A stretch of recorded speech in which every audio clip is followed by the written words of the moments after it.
Olá, meus queridos irmãos e irmãs, graça e paz da parte do nosso Senhor e Salvador Jesus. Estamos chegando ao final de mais um dia com mais uma oração da noite.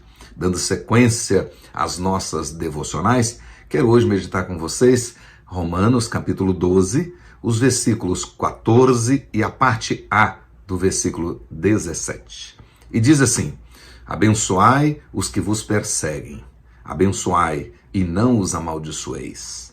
Não torneis a ninguém mal por mal. Hoje nós vamos estudar a quinta virtude prática indispensável para o testemunho cristão, conforme a visão do apóstolo Paulo.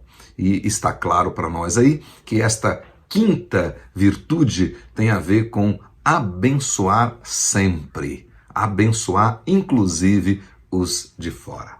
Nós já sabemos que, à medida em que os crentes crescem na graça e no conhecimento do nosso Senhor e Salvador Jesus, eles precisam revelar o caráter de Cristo em suas vidas. E, sem dúvidas, por meio dessas práticas, além de nós mostrarmos que o caráter de Cristo está sendo desenvolvido em nós, também elas significam, ou seja, elas têm implicações naturalmente decorrentes da nova aliança. Quando Deus em Cristo nos resgata das trevas para a maravilhosa luz, Ele de fato fez isso para que nós pudéssemos testemunhar dele lá nesse mundo mau e perdido. Jesus Cristo é a maior bênção da nossa vida, de fato. É nele que Deus nos abençoou com toda sorte de bênçãos espirituais. Na verdade, não há bênção que nos tenha sido gratuitamente ofertada se não foi por meio do nosso Senhor e Salvador Jesus Cristo. Do livro de Gênesis até o Apocalipse, nós podemos ver Deus se revelando como Deus abençoador. E é exatamente para esse fim que ele chama os seus eleitos para serem instrumentos da sua bênção. Abençoar sempre, nunca amaldiçoar. Fazer o bem a todos e não retribuir o mal recebido com mal. Absolutamente não. Mesmo sendo difícil, precisa fazer parte da nossa prática como verdadeiros crentes. Como dizia Calvino, na realidade, essa virtude, ela é demasiadamente difícil, principalmente porque ela é contrária à natureza humana. Contudo, na realidade, como dizia o grande reformador, nada há que seja tão árduo que não possa ser dominado pelo poder de Deus. E ele jamais falhará, contanto que não deixemos de pedir-lhe que nos abençoe com o seu poder. Então, na realidade, eu não posso, mas Deus, através de mim, pode. E é isso que ele quer. Abençoai, abençoai, não amaldiçoeis. Temos aí três verbos no modo imperativo. Portanto, fica claro aí que a ordem direta é: sejam abençoadores em todas as circunstâncias. Você, meu irmão, minha irmã, que está me ouvindo agora, me acompanhando, saiba disso. Você foi chamado para abençoar em todas as circunstâncias. O que, na maioria das vezes, pode não ser difícil. Contudo, a ordem inclui: não torneis a ninguém mal por mal. Ou seja, abençoe até aqueles que te amaldiçoam. O verbo abençoar, que aparece aqui, no hebraico, ele tem um significado muito interessante. Significa desejar prosperidade, longevidade, fecundidade, sucesso, dentre outras bênçãos, para aqueles que te ofenderam, para aqueles que causaram dano para você. Na língua grega, esse verbo significa invocar bênçãos, pedir bênçãos de Deus sobre alguém.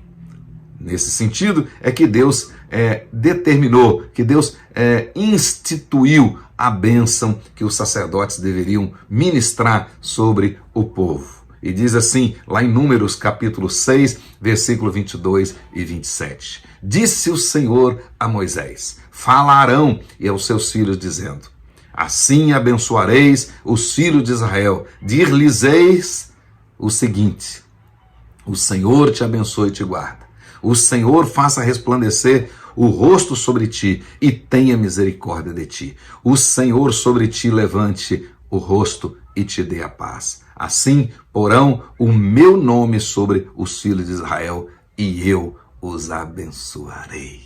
Observem aí, meus queridos irmãos e irmãs, na realidade, abster-se de amaldiçoar os nossos inimigos não é tão difícil. Contudo, orar abençoando-os, invocando as bênçãos de Deus sobre a vida deles, me parece ser outra conversa. Me parece ser muito difícil. Você desejar prosperidade, desejar sucesso, né? Liberá-los para que eles alcancem as bênçãos do Senhor, com certeza é muito difícil. Abençoar as pessoas que nos causaram mal, orando por elas, para que Deus lhes conceda o seu favor e a sua graça, é muito difícil. Entretanto, essa prática faz parte do testemunho cristão. E só quem tem o Espírito de Cristo está habilitado para praticá-la. Realmente é muito difícil abençoar os que nos perseguem, os que nos causam algum dano, algum mal, né?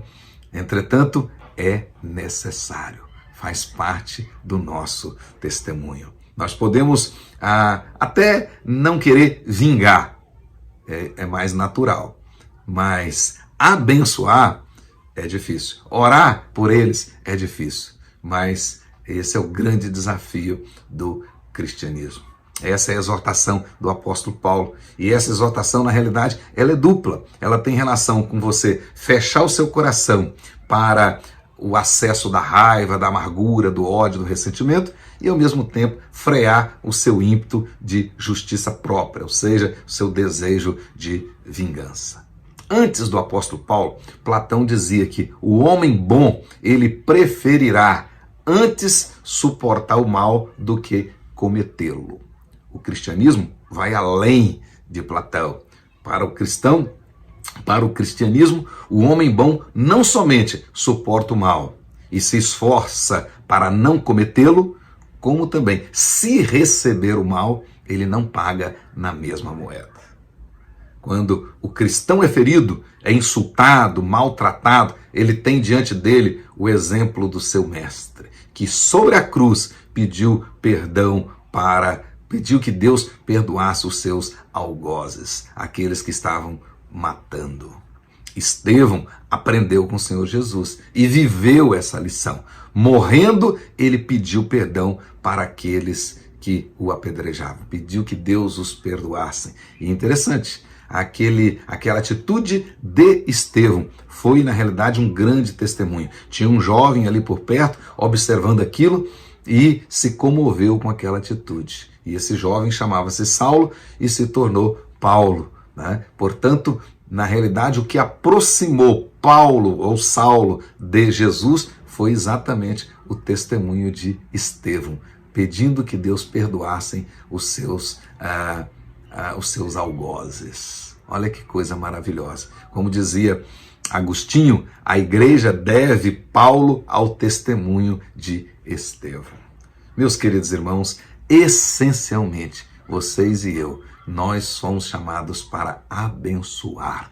Nós somos povo que abençoa. Abençoai, abençoai, não amaldiçoeis.